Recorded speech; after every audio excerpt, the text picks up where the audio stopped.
Oh, Gemma, how's the last year been for you, personally and professionally? A bit like Danny and Luke, really sort of hit you like a ton of bricks. One minute you're prancing around on stage all around the country. I was on tour, and and during the day, wherever I was on tour, I was going to different schools and talking to the kids about mental health and eating disorder awareness, and then loving my 10 o'clock at the pub after the show had come down, to sort of coming back to a flat that I'd not been in for 7 months because I've been in digs and touring around the country, to being on my own with my dog all of a sudden, and it was hard. I think I've painted every single chair in the garden. I think everything had been done. The fence, the wall. I mean, Mum and Dad couldn't believe it when I tackled the wall. But actually, do you know what? I might be a bit controversial here. I actually found that for the first time, and this is bearing in mind my experience due to what I'd gone through for 13 years as well, I actually had chance for the first time ever to breathe. And I actually had chance to really, a bit like, what Luke said, to really figure out what it is that I want. And I think Danny said the same thing, that passion and purpose. And because I know my mental health so well, as soon as the anxiety started, because it was massive, I'd lost all of my income, didn't know I was going to keep a roof over my head, just because I'd done telly once or twice, a few times, it does not pay the bills.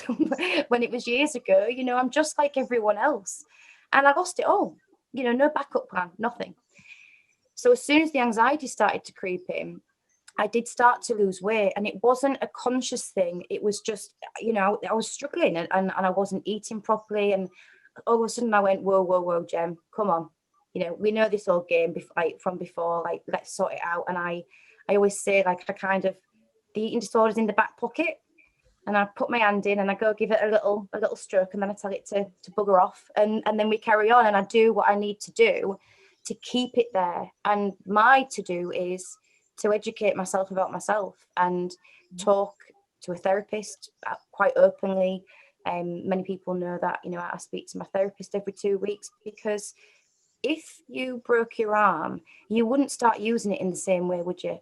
You wouldn't you'd have to adapt because it hurts.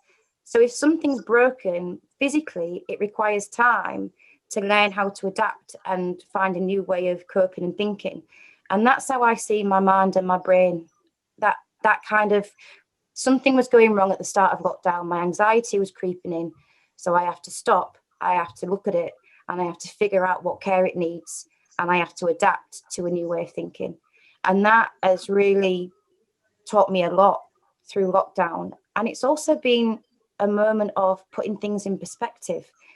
We're all high achievers at times, especially in sport. This has leveled the playing field.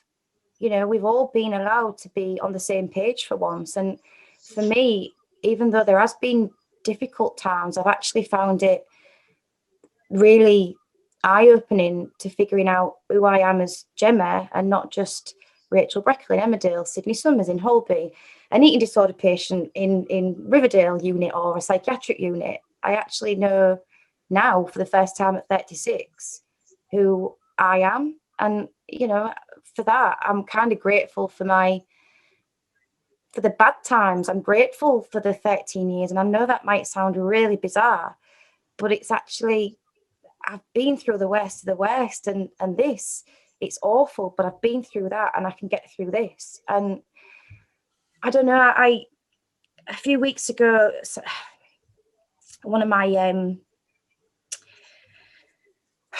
best friends died of COVID, and you sort of go on about, I'm here, I have an opportunity, and if I don't use that opportunity and put things in perspective and address my mental health, whether it be bad or good, and give myself the best shot at this life, then I am not doing any service to my best friend's memory and to all of those thousands of people who have lost their lives. So I've had a real roller coaster journey, but on the whole, for me, I've kind of used it to learn how to kick back and keep fighting.